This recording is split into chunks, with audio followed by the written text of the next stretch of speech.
Seguimos en nuestro programa y es un gusto volver a convocar a Enrique Mario Martínez, quien fue presidente del Instituto Nacional de Tecnología Industrial de la República Argentina durante una década, también decano de la Facultad de Ingeniería en los años 70, en la Universidad de Buenos Aires.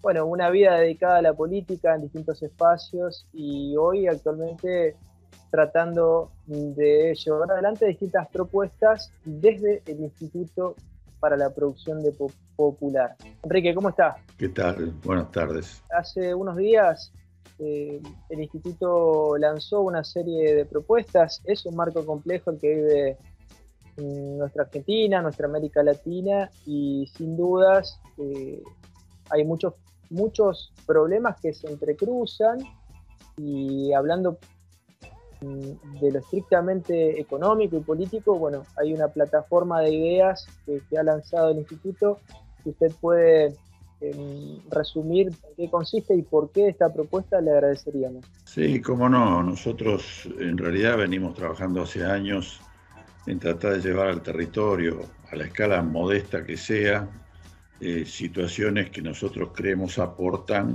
a una mejor calidad de vida si es que se convierten en políticas públicas. No creemos que nosotros, por nuestra actividad misma, podamos mover el amperímetro o cambiar la vida de ni siquiera un municipio entero. Pero creemos que hay una cantidad de actividades que, si se muestran en la práctica, si se muestran funcionando, pueden ayudar a seducir dirigentes políticos para que las conviertan en políticas públicas generalizadas. Sin embargo, hemos hecho un alto, o en todo caso nos hemos arreglado para, en paralelo con esa intención, desarrollar un conjunto de propuestas, porque creemos que la situación es crítica en grado sumo en la Argentina. Tan crítica como que buena parte de los actores se han casi olvidado de las causas originales de los problemas que vivimos y se manejan con relaciones coyunturales que hacen que las propuestas que aparecen no tengan mayor validez, porque cuando justamente uno pierde de vista la causa del problema, mal lo puede resolver. Para ir a lo concreto, nosotros hemos entendido que la Argentina transita por un problema de deficiencia crucial y crítico y permanente de divisas, a consecuencia de una decisión que se tomó hace ya 60 años, que fue, al incorporarse al Fondo Monetario Internacional, liberar el mercado de capitales. Y en aquel entonces eso no solo generó movimientos en las paridades cambiarias y movimientos financieros, que son los que más prensa reciben, sino lo que generó es un flujo de capitales internacionales muy importante que pasó a tomar el control de buena parte de la industria argentina, porque recordemos que a fines de la década del 50 del siglo pasado, la Argentina prácticamente se autoabastecía de todo lo que consumía. Bueno, una cosa es tener un país cerrado con capitales nacionales, y otra cosa es tener ese mismo país con empresas que abastecen el mercado interno, pero que se preocupan básicamente de girar sus utilidades al exterior. Cuando eso se transitó varias décadas hasta el momento, la situación se ha ido haciendo más y más crítica, porque se incrementaron las utilidades, se incrementaron las regalías, se incrementaron los servicios profesionales a asesores de distinto color, aparecieron debilidades del frente externo que rápidamente generaron conductas anómalas de esas filiales, fugando o inventando mecanismos como, por ejemplo, el contado con liqui, que es ahora moneda corriente, pero hace 15 años no sabíamos de qué se trataba. Hoy estamos acuciados por la inflación y necesariamente hace falta un paquete de medidas que controle la inflación. Nosotros creemos categóricamente que hay que dejar de lado en la práctica, pero con fuerza, esa fantasía de que es la emisión la que genera inflación, pasando a entender que la emisión está yendo detrás de la inflación en la Argentina ya hace largamente un trienio, y en consecuencia hay que controlar a los formadores de precios, que en la situación inestable de la Argentina han creído que disponiendo de cierta hegemonía para tomar la iniciativa, podían asegurar sus utilidades y su futuro, bueno, simplemente trasladando ingresos a su favor hasta donde diera el límite de nuestros bolsillos. Y además de eso, hay que estimular las pequeñas producciones que pueden ir sustituyendo o complementando las de las empresas hegemónicas, a las cuales los gobiernos transitan, pero no se reconoce. Digamos, prácticamente yo no podría mencionar un solo gobierno de los últimos 30 años que entienda cómo funcionan las pymes agropecuarias o las pymes alimenticias o las pymes de la industria de la indumentaria. Siempre se ha pensado en términos macro y dialogando apenas con un puñado de empresas líderes. Bueno, ese es un flanco a atacar, pero en paralelo, por toda la introducción que hice, hay que encontrar acciones que definitivamente limiten el flujo de divisas de empresas que no generan sus propias divisas. Vale decir, cada empresa extranjera que funciona en la Argentina debería tener un balance de pagos propio que tiene que dar positivo. Eso se podría discutir si necesita modificar la ley o no. En realidad, Argentina ha limitado el giro de utilidades en varias ocasiones. Lo que tiene que hacer ahora es dictar un protocolo de quién puede girar utilidades y quién no.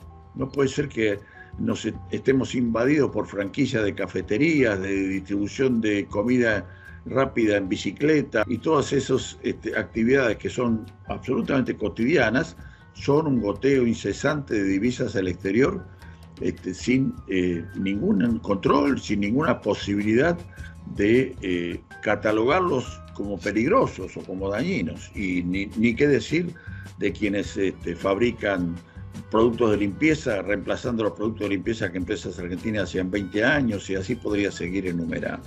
Y como tercer componente, para dar un respiro a esta exposición y que usted me pueda preguntar algo, como tercer componente aparece la necesidad de inducir en la clase media conductas que la alejen del dólar como refugio de valor.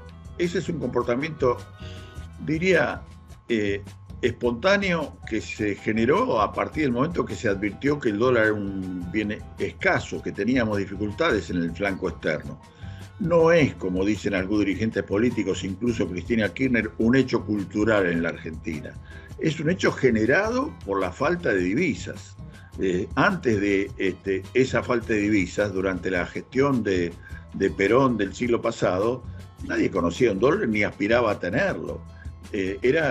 La moneda era el peso, y así fue hasta que efectivamente después del gobierno de Frondizi comenzaron a faltar dólares, y hay una ley básica de la economía que dice que la moneda fuerte desplaza a la débil. Nadie quería el peso y nadie quiere el peso hoy, y todo el mundo cree que se cubre con los dólares. Bueno, hay que encontrar maneras, porque hay maneras realmente simples, pero hay que batallarlas en la ideología de la clase media, incluso de los sectores populares, haciendo entender que la gente puede tener un refugio de valor sin apelar al dólar, y que esos dólares son necesarios para la Argentina. No podemos tener un país que no tiene dólares en el Banco Central y que tiene más de 40.000 millones de dólares solamente en los colchones de los argentinos, más allá de los dólares que hay en el exterior. Eso es un país que se ha desmembrado ya hace tiempo, que no puede ser explicado. Ningún país está en esas circunstancias. Bueno, esa es nuestra idea. 3 planos de iniciativas imprescindibles y articulados. Claro, usted siempre habla, hablando de este último punto, Enrique, de la posibilidad de que, los argentinos, las clases medias bajas, clases medias, puedan participar de los procesos de inversión de YPF, por ejemplo, de las empresas importantes de la República. Así es. Es un canal, por ejemplo. Así es, ¿no? Si los bancos ganan plata en la Argentina, ¿por qué no debería haber una reserva de acciones de las filiales bancarias del 20-25% para los capitales nacionales? Y aclaro que no me divierte mucho hacer esa propuesta, porque yo creo, por ejemplo, para dar un ejemplo asociado con los bancos, que los gremios bancarios consideran un enorme triunfo tener participación en las utilidades de los bancos, pero claro, si los bancos son los únicos que ganan y el gremio bancario es el único que tiene esa participación, quiere decir que todo lo demás estamos siendo embromados.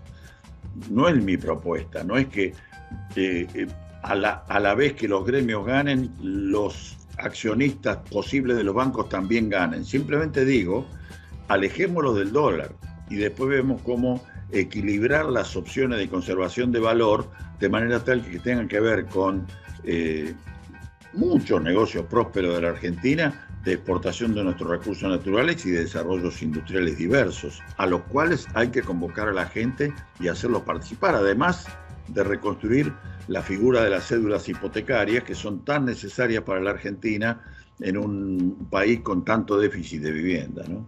Claro, claro. Usted hace mención también, o hizo mención en primer término, Enrique, a 60 años de procesos de transnacionalización. Algunos lo recordarán, pero bueno, fue Frondizi, como usted decía, el primer gran devaluador, o uno de los grandes devaluadores. Así es. Y eso es un incentivo a la transnacionalización de la economía, seguramente. Después se dio en otros momentos. El kit de la cuestión es que nos fuimos desindustrializando, ¿no? Porque el dólar es una herramienta, si uno tiene un proyecto de país, para generar un proyecto económico y productivo que genere bienestar popular y que sea, que sea estable, sostenible en el tiempo, ¿no? Eso lo hemos perdido, Enrique, la perspectiva de la industrialización. Hoy es un país netamente financiero y de servicios. Sí, claro, no nos olvidemos que por la inercia del capitalismo y por la desatención de los sucesivos gobiernos, nosotros en la década del 80, no tan atrás, teníamos autos con 80% de componentes nacionales y algo más. Y la modificación de la tecnología de las multinacionales que llevó a utilizar subconjuntos en lugar de armar el auto completo en un lugar y esos subconjuntos importarlos, en poco tiempo hizo que la mitad de los autos argentinos sean totalmente importados y el resto, que son armados acá, no tengan más del 30% de componentes nacionales. Eso es casi una especie de... Nos fuimos a dormir con 80%, nos despertamos con el 30%. Y el gobierno argentino no tuvo nada que ver en el camino, ni tiene herramientas para revertirlo, más que negociar palmo a palmo y por ciento a cambio de reducciones de impuestos. Bueno, eso se llama de una sola manera, se llama dependencia, y esa dependencia tiene que ser superada entendiendo los procesos. No es lo mismo el tema de la industria electrónica de Tierra del Fuego que la industria automotriz o que el concentrado de cobre al cual exportamos sin convertirlo en cobre e importamos a cambio todos los elaborados de cobre habidos y por haber. Argentina no produce prácticamente nada de manufactura de cobre y sin embargo tiene una exportación de concentrado de cobre sumamente significativa y aspira a tenerla mucho mayor. Claro. En este contexto, los dólares que se pueden generar desde el sector primario, se van por la canaleta, no solo de lo financiero, Enrique, de la deuda que no está resuelta, obviamente, sino también por esto que usted está hablando, los procesos de importación de piezas, de transferencias. Ahí me parece que el programa también que está planteando el IPP, el Instituto para la Producción Popular, talla sobre esos ejes. Así es. Nosotros, la verdad, creo que hoy toda la sociedad argentina está obnubilada por la deuda, pero la deuda se generó por dos razones. Una, por la existencia de gobernantes absolutamente asimilables a delincuentes que tomaron deuda innecesaria hasta para financiar gasto interno, para hacer grandes negociados, y no solo el gobierno anterior, sino durante el gobierno de Menem fue un festival de toma de deuda durante la convertibilidad. Y otra, que aun cuando no existiera esa faceta lamentable e insisto que no puedo calificar de otra manera que delictiva, es esa restricción externa que menciono. Si no alcanzan los dólares que generamos por la exportación para importar y girar las utilidades, hay que pedir. Bueno, como hay que pedir, se suman los aventureros y entonces pedimos más de lo que hay que pedir. Bueno, eso tiene que ser atacado de un único modo, cambiando la estructura productiva. Es decir, no es solamente negociando que nos baje la tasa de interés o discutiendo al Fondo Monetario que en lugar de pagarle en 5 años le pagamos en 40. Me parece que hay que cambiar la estructura productiva para que en definitiva no necesitemos tomar deuda. Y después discutimos cómo sacarnos encima la que ya tenemos. Pero, o en todo caso en paralelo discutimos eso. Pero si no admitimos que hay que cambiar la estructura productiva, si entendemos que nuestros problemas son de la sequía o de la guerra de Ucrania y que se va a resolver si el Fondo Monetario nos adelanta a 10.000 millones y que después se lo tenemos que devolver, es una discusión que francamente a mí me da una terrible pena escuchar, porque no la lleva adelante cualquiera, la llevan adelante los que gobiernan el país. Y entonces discutir en esos términos tan absolutamente coyunturales indica o que estamos escondiendo el problema de fondo, claro, o peor aún, que lo ignoramos por completo. Y en esta huida permanente de nuestra clase dirigencial, no solamente de la clase política, esta falta de visión sobre los problemas de fondo, bueno, hay décadas, ¿no?, que se van superponiendo. Siempre se habla de la última dictadura militar, y podríamos empezar con el Rodrigazo, con Ricardo Sin dándose vuelta, porque es una historia bastante desconocida esa, ¿no? Había sido secretario de Programación Económica de Aldo Ferrer, un gobierno industrialista, aunque era una dictadura, pero después Sin termina siendo parte del equipo de Martínez de Oz, de Pedro Pou. Con la muerte de Perón en el 75, el Rodrigazo es el primer intento de cambiar este modelo que había sido exitoso, el modelo de los años que podríamos situarlos entre los años 30 y 74, una última década, 64-74, con un nivel de productividad altísimo, cuadriplicando exportaciones industriales, con un desempleo del 3%, una pobreza real del 4%, que en una Argentina prácticamente a las puertas de un capitalismo avanzado, ¿no? Y se deja de lado el modelo de industrialización y empieza este modelo de apertura, como usted decía, Enrique, de apertura comercial, financiera, indiscriminado. Y bueno, hay sectores ultraliberales, hay sectores también de izquierda que de alguna manera cuestionaban el anterior modelo, pero que abren la puerta a este escenario. Y bueno, se habla siempre de la dictadura, ¿no? Volvemos al principio, se habla de la dictadura y de las secuelas políticas, del terrorismo de Estado, pero nadie dice nada de cambiar el modelo y la estructura económica y financiera que ha montado la dictadura, ¿no? Porque las principales leyes siguen vigentes, Enrique. Sí, efectivamente hay cuestiones que obligan a reformular leyes básicas como la ley de entidades financieras o la ley de inversiones extranjeras, pero en lugar de plantearnos esa revisión, hemos caído en democracia en errores dramáticos como la Constitución del 94, de 1994, que balcanizó la Argentina, lo que a las provincias las llena de orgullo en cuanto a la posesión de sus recursos naturales, en realidad fue una decisión multinacional para poder negociar provincia por provincia, y hoy en día, más allá del color político, las provincias incluso se niegan a tener una política nacional del litio, entendiendo que provincia por provincia deberían tenerla porque eso les da mayores negociaciones. Uno puede husmear detrás de esas decisiones y suponer que hay algunas cuestiones de corrupción, pero francamente yo creo que no tenemos que ocultar el bosque por un árbol. No es el tema de la corrupción, sino que al haber creado 24 patrias chicas, unidas cada vez con más fragilidad por la democracia argentina, económicamente somos realmente presa fácil del capital multinacional, que en el 94 decidió que la minería iba a ser uno de los campos a desarrollar, y lo logró, y lo está logrando porque nuestra necesidad es cada vez más grande de apelar a nuestros recursos naturales. Y cuando se dictó la Constitución de 94 no se conocía Vaca Muerta, pero aparece Vaca Muerta, aparece la posibilidad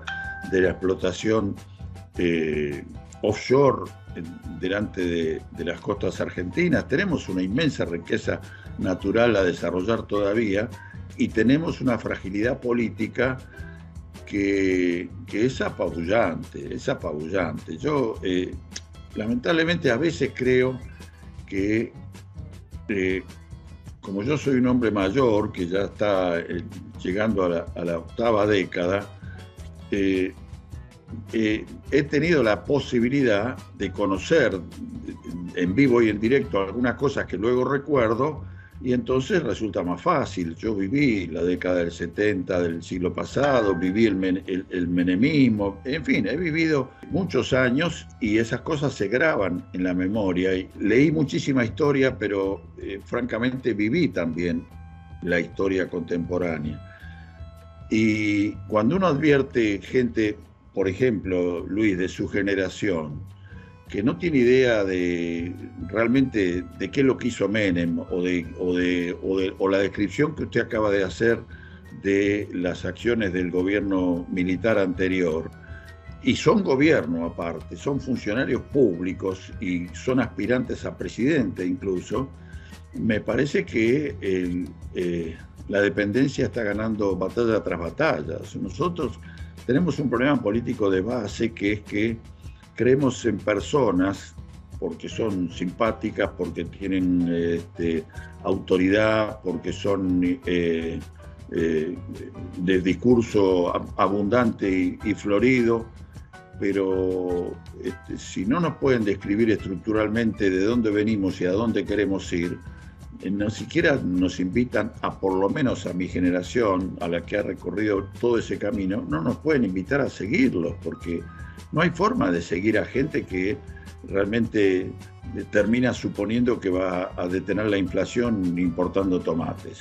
Digamos, cuando se llegan a decisiones que no son solamente técnicamente equivocadas, sino fruto de una ignorancia estructural básica, uno entiende que la política se ha convertido en una lucha de poder de pequeña escala, profesional, donde el oficialismo decide sus candidatos a dedo y la oposición ahora los decide por encuestas, y nunca se decide por participación popular absolutamente nada, porque el hecho de votar termina siendo un hecho burocrático, no una forma de participación. En ese nivel de la política no hay forma de escapar a la dependencia, Luis. Claro. Y el principal problema histórico de Argentina es la dependencia colonial, ¿no? Es los centros de poder mundiales tratando de fijar sus garras sobre nuestros recursos naturales, humanos. Siempre ha sido una batalla contra esa lógica, ¿no? Hoy la política posmoderna, actual, decía, se basa más que nada en pequeñas batallas sectoriales de poder. La política dejó de pasar por los proyectos de país, ¿no?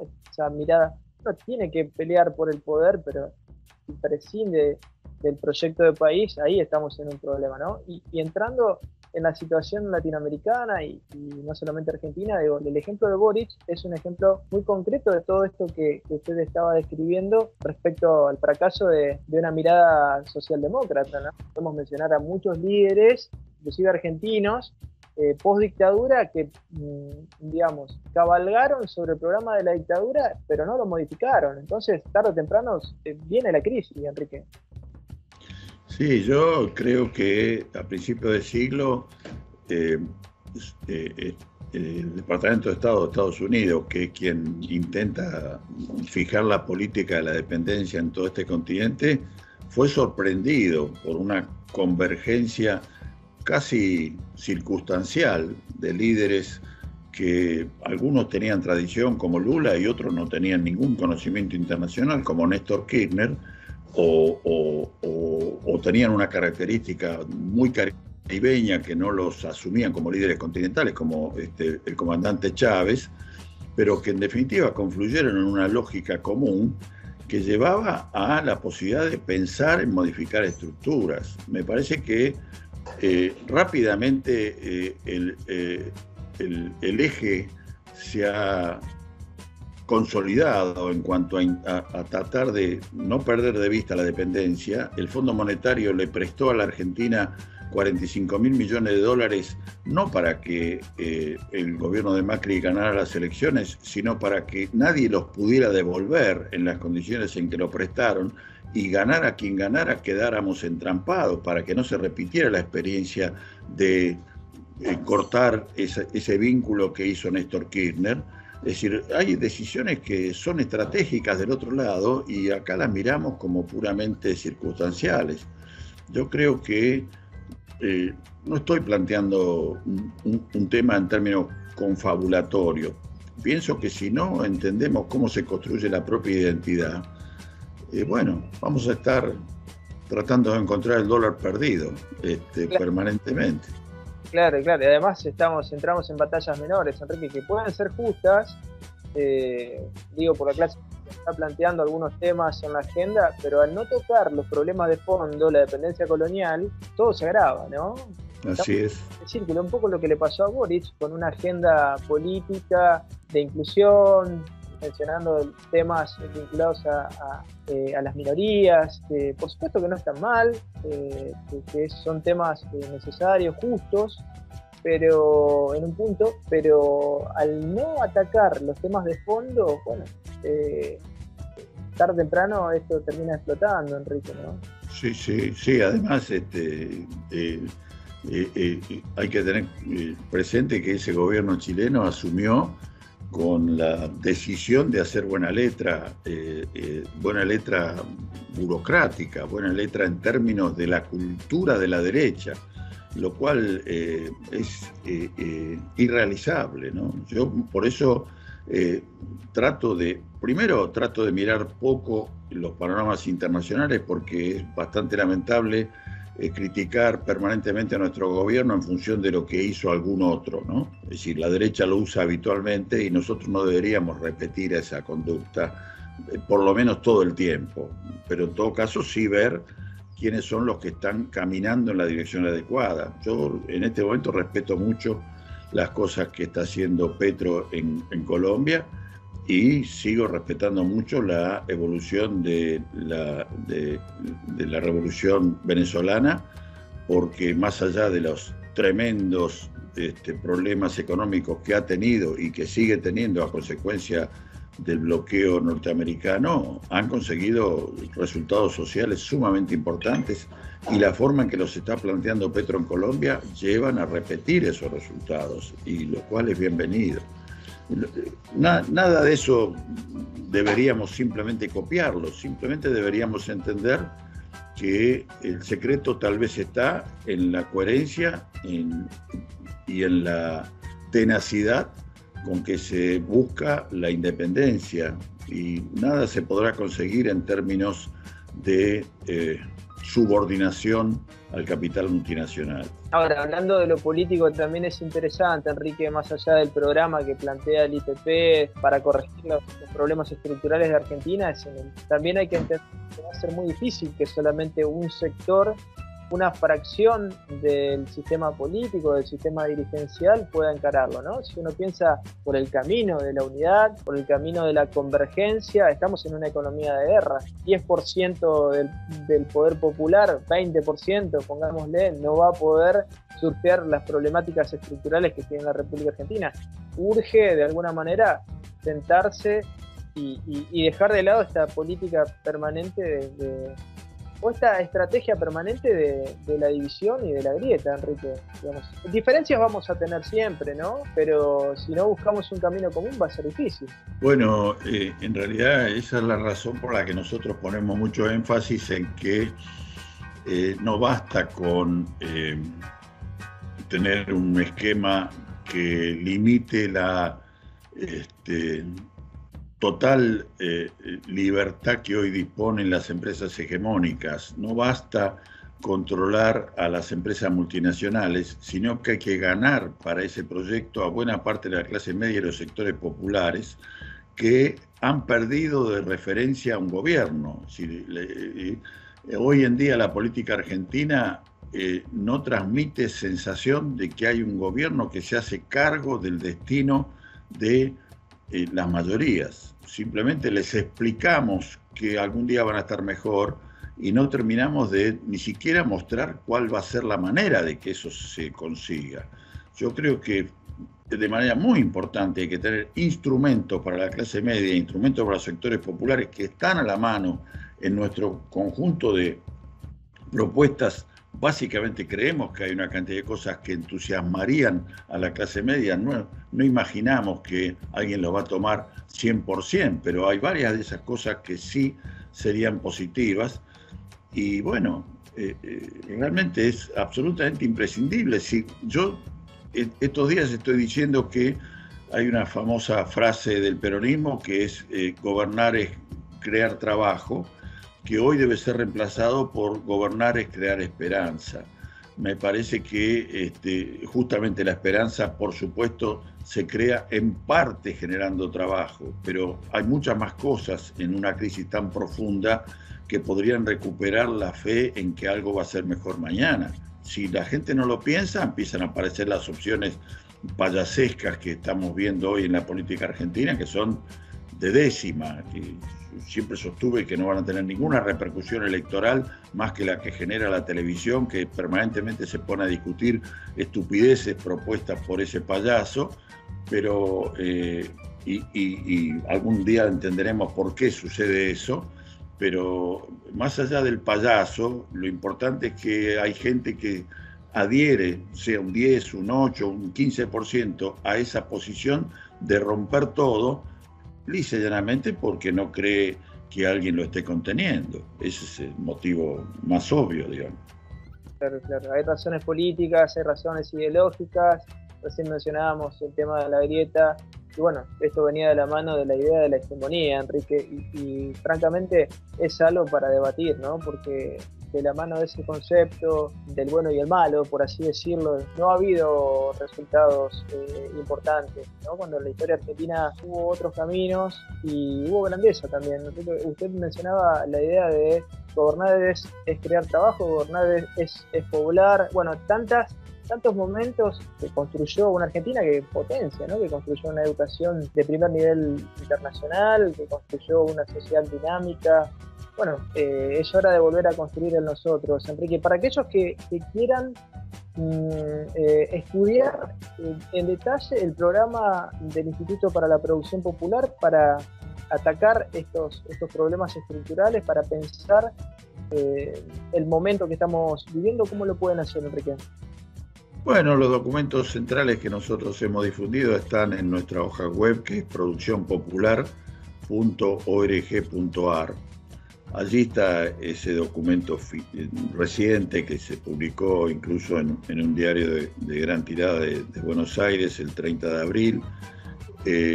Y hay algunos documentos anteriores, hay algún material que me parece que a quien no conozca la hoja web le va a resultar interesante pasar un rato ahí. Bueno, Enrique, le agradecemos el trabajo que viene realizando el Instituto para la Producción Popular, sobre todo poner sobre la mesa estos temas que son centrales. La seguimos en cualquier momento, ¿eh? Bueno, un gusto grande.